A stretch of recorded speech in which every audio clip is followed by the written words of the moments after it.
El regreso a la prosa del músico y escritor, y un volumen que xunta 10 narraciones distintes, pero afilbanaes al través de dellos personaxes que van apareciendo de cuento en cuento.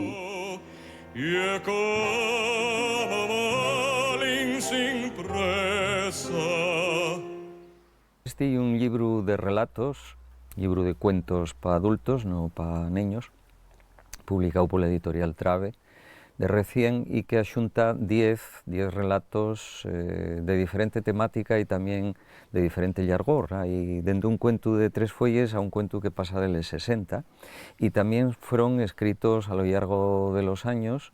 Un dellos, el que dá título, el encargo de la Lloca de Dublín, debe datar ya del 2003 o 2004, fue premiado en el concurso de relatos en asturiano del Centro Asturiano de Madrid, y otros son muy recientes, escritos prácticamente poco antes de publicar el libro.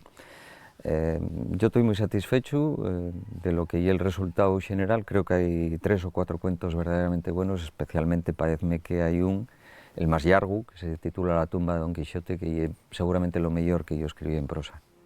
Que yo te quiero,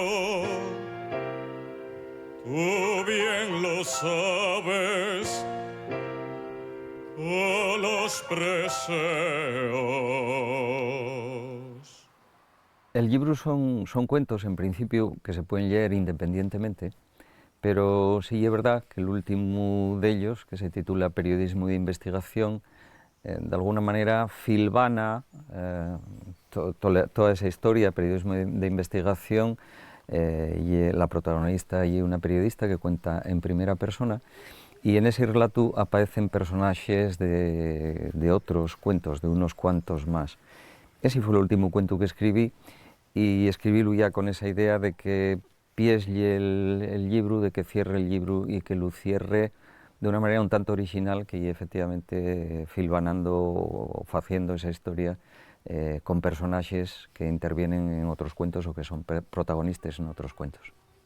De la labranza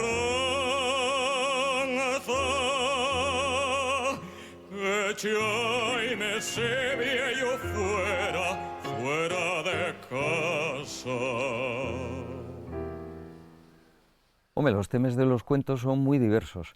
De todas maneras, en la mayoría de ellos, si no en todos, hay siempre un trasfondo de ironía, de humor, aunque traten temas serios. Por ejemplo, hay un cuento que se titula La condición del silencio, en el que un albañil que cae de la moto y se mata, o casi se mata o algo así, fae un pacto con la muerte, ¿no? Pide una prórroga a la muerte. Una prórroga que después incumple el pacto de silencio y muere de sópito, pero hay cuentos muy humanos, hay historias de amor entre mecíes, hay historias, la primera de ellas, por ejemplo, de un especialista, digamos, un delincuente profesional inglés que viene a Asturias a desenterrar o a sacar la calavera de Severo Ochoa por encargo de una médica supuesta becaria que se enamorara de él en los tiempos mozos, que después no se llega a cerrar da fechu esa operación. Pero bueno, quiero decir que es muy variado y es difícil resumir en ese sentido, porque no hay una temática, ni siquiera 2 o 3, hay diferentes temáticas. Y me se ve yo fuera, que parto el alma.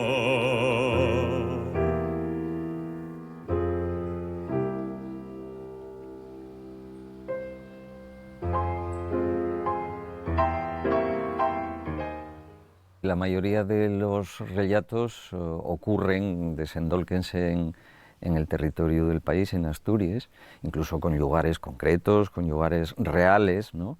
Toponimia real, non toponimia ficticia, pero, por exemplo, la tumba de Don Quixote, que é un relato que se desendolca en La Mancha, en Madrid, etc., en escenarios castellanos, pero hai un momento que los personaxes principales pues, vienen a Asturias, están en Uvieu, van a Riosa a ver una divina que os da una pista sobre un mapa con un ritual de páxaros ahí. Siempre, efectivamente, de alguna manera está Asturias presente, y después está Asturias presente en la lingua, en descripciones de paisajes, hay muchas maneras, sí.